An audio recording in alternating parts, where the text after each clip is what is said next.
자, 안녕하세요. 자, 오늘은 조금 짧은 영상을 준비하려고 합니다. 뭐냐면은 면접과 수업 실현에 대해서 최소한 알아야 하는 정보들에 대해서만 짧게 말씀을 드릴 거예요. 뭐냐면은 조금 공통적으로 질문을 해주시는 분들이 많은데요.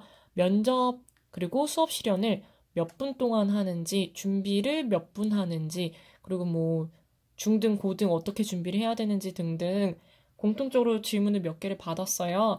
그래서 준비를 하는 영상입니다. 자, 먼저 면접과 수업 실현 같은 경우에는 알아두셔야 되는 점이 저는 강원도를 기준으로 말씀을 드린 거예요. 근데 강원도는 공통적으로 면접과 수업 실현 모두 구상 시간이 15분이고요. 그 다음에 15분 동안 실현을 하는 거였어요. 그리고 저 때는 점심시간이 없었어요. 점심시간이 없었는데 지금 보니까 수업 실현이 12시 반 이후에 시작을 하는 걸로 봐서는 점심을 먹고 나서 시작을 하는 것 같아요. 이런 차이점이 있고요.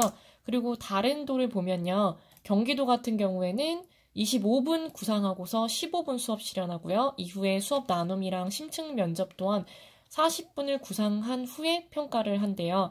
근데 이 평가 시간도 3인인지 4인인지 5인인지에 따라서 달라지고요. 그 다음에 개별 면접 같은 경우에도 있는데 이 경우에는 10분 구상 후에 개별 면접 10분이에요. 경기도는 좀 특이한 케이스죠. 그리고 강원도도 나름 특이합니다. 왜냐면은 15분 구상하고 15분 수업하고 면접하는 경우가 없더라고요. 그래서 경기도와 강원도가 조금 특이한 케이스고요. 그 다음에 역시 서울. 서울도 약간 다른 도의 중심이 되는 경우인지 조금 다른 도랑 좀 비슷했는데요. 뭐냐면은 기본적으로 수업 실현 시간은 20분이에요. 근데 지도안 작성 시간이 60분입니다. 그래서 지도안을 60분 작성하고 구상을 20분 하고 수업 실현을 20분 해요. 그리고 면접은 10분 구상하고 10분 면접합니다. 비교과 같은 경우에는 15분 구상하고 15분 수업한대요.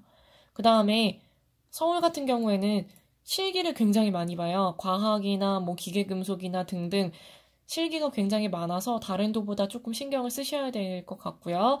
그 다음에 좀 제가 찾아본 거는 전체는 다 아니지만 다른 도를 찾아봤을 때 먼저 세종 같은 경우에는 역시 서울과 비슷하게 지도안 작성을 60분 하고 수업 실현 구상을 20분 하고 실현 20분 하는 건 똑같은데요. 중식 시간이 특이하게 2시간이었었어요. 올해는 어떨지 모르겠지만 수업 실현할 때 중식 시간이 2시간이었고요. 그 다음에 면접 같은 경우에는 똑같았습니다. 15분 구상, 15분 면접. 이고 면접 때도 중식이 1시간이었고요. 대부분의 도들이 중식 시간을 거의 1시간씩 주고요. 그 다음에 외출을 금지를 시켜요. 이 정도는 조금 알아두셔야 되고요. 그 다음에 뭐 다른 도마다 조금 특이사항들이 있어요. 뭐 예를 들면은 뭐 서적을 열람이 가능한지 아닌지. 강원도는 대기 시간 동안에 서적을 열람하는 게 가능했기 때문에 저는 준비를 하면서 서적을 봤었는데요. 경기도는 불가능했었거든요. 근데 지금은 또 가능하다는 것 같고요. 그리고 다른 도는 아직까지도 불가능한 도들이 있습니다. 그래서 이거는 도별로 들어가셔서 공문을 꼭 반드시 살펴보셔야 돼요. 어떤 도는 10분 면접을 보고요. 어떤 도는 또 수업을 25분 보고요. 대구 같은 경우에는 수업을 25분 동안 봤어요. 그러니까 이런 것들은 도별로 다르기 때문에 제가 이렇게 준비하세요. 이게 맞아요. 라고서 말씀을 못 드려요. 그러니까 제가 조금 시간을 내가지고 아래에 작년 기준에 임용고시 2차 안내 공문 사이트들 링크를 걸어 놓을 거예요. 그러니까 본인에게 맞는 도를 찾으셔서 도나 시나 어쨌든 찾으셔가지고 링크를 타고 들어가신 다음에 공문 꼭 다운받으셔서 처음부터 끝까지 정독을 해주셨으면 좋겠습니다. 그래야지만 기본적으로 어떻게 준비를 해야 된다, 유의사항은 무엇이다 라고 조금 알 수가 있거든요. 그래서 이거는 정말 정말 최소한 반드시 아셔야 하는 정보인데 대부분 모르시는 경우가 있어요. 그래서 짬을 내가지고 영상을 준비를 한번 해봤습니다. 이미 알고 계신 분이라고 하더라도 어쨌든 작년 공문을 한 번씩 살펴보시는 게 좋습니다. 그래서 다운받아서 한번 프린트해서 밑줄 그으시면서 읽어보시는 거를 추천을 드릴게요. 그래서 이 정도만 할 거고요. 플러스로 알려드릴 점은 수업 실현할 때 기출문제를 굉장히 많이 물어보세요. 면접 같은 경우에도 그렇고요.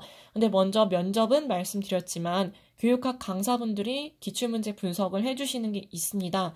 인강이나 교재나 찾아보면 많기 때문에 이거를 참조하시면 되고요. 수업 실현 같은 경우에는 평가원이나 아니면은 도교육청, 시교육청에서 따로 그 문제를 올려주지를 않아요. 이거는 없습니다. 그렇기 때문에 뭐에 의지를 하셔야 되느냐?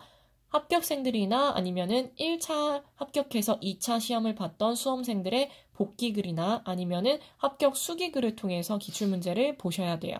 이거는 제가 딱히 뭐 찾아드릴 수도 없는 부분이라서 관련된 이제 전공 커뮤니티에서 찾아보셔야 되고요. 이제 이게 힘드신 분들 같은 경우에는 한마음 교사 카페 같은 경우에 다른 과목별로 다 모여 있는 경우잖아요. 그러니까 이런 카페에서 이제 도움 요청 글을 올리시거나 아니면은 예전의 글을 검색을 해보시면서 차근차근 한번 기출을 보셨으면 좋겠습니다. 도덕 윤리과 같은 경우에는 도덕교사가 되고 싶어요 카페에 충분히 많이 올라와 있거든요. 그래서 이러한 점들을 고려를 하셔서 준비를 하셨으면 좋겠어요. 그리고 수업 실현 같은 경우에는 저는 강원도 기준이기 때문에 15분을 기준으로 해서 조금 넉넉히 하실 분은 20분 하셔라 라고 말씀을 드린 건데 이것도 도별로 맞춰서 조정을 하셔야 하는 부분입니다. 그래서 이것까지만 말씀을 드릴 거고요. 조금 힘내셔서 그죠? 힘내셔서 2차 준비 계속 해주셨으면 좋겠습니다. 그러면은 여기까지만 찍을게요. 자, 그럼 다음에 뵙도록 하겠습니다. 자, 안녕.